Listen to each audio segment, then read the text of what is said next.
Hello, my name is Matt Felicia and this is Gain the Know, Benjamin Harrison. To begin, Benjamin Harrison was born August 20th, 1803 in North Bend, Ohio.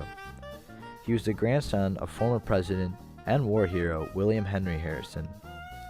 He attended Farmers College and Miami University, and later attended law school. After college, he spent time being a lawyer, a statesman, and a politician. Like his father, Harrison spent some time fighting in the Civil War, but wasn't the outstanding soldier his father was. After his time in the war, Harrison married a woman named Caroline Lavinia Scott. When she later died from disease, he married a woman named Mary Scott. Now on to his presidency.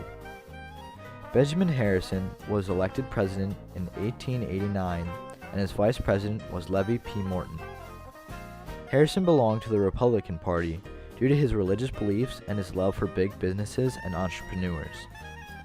During his presidency, he attended the first annual Pan American Conference. This was a meeting of some of the representatives of independent states from the Western Hemisphere. The goal of the meeting was to discuss problems about common defense and judicial matters. Next, on to the great successes of Harrison's presidency. Harrison was able to better the economy through the Sherman Silver Purchase Act because it increased the amount of silver the government was required to purchase on a monthly basis. His next great success was that he supported the Sherman Antitrust Act. This act helped eliminate unfair competition between big businesses by putting restraints on trusts and monopolies. This was very weird to see from Harrison because he was a fan of big businesses and he was now restricting them through this new act. Now, although Harrison had successes, he did have a couple failures. During his presidency, he increased federal spending up to $1 billion in 1 year. Also, Harrison began to instate expensive tariffs on imported goods, and soon enough, the American people began to dislike him. Now moving on to some of Harrison's inspiring words. One quote he had was, "We Americans have no commission from God to police the world." This quote kind of explains how his religion corresponded to how he carried out his presidency. His next quote was, "I pity the man who wants a coat so cheap that the man or woman who produces the clothes will starve in the process."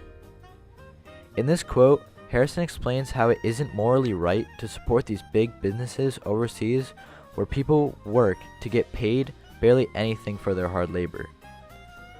Harrison may have messed up a couple times during his presidency, but he did leave a good legacy on America.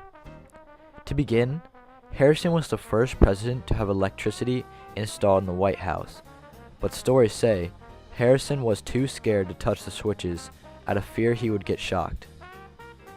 Harrison also made restrictions on trade and monopolies that are still used to this day. Finally, although Harrison made restrictions on businesses that are still used today, the people in America during his time as president were not impressed because his successes were overshadowed by his imposing of large tariffs on imported goods.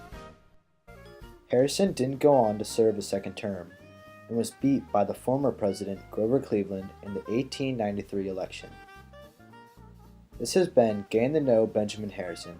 Thank you, and I hope you enjoy the video.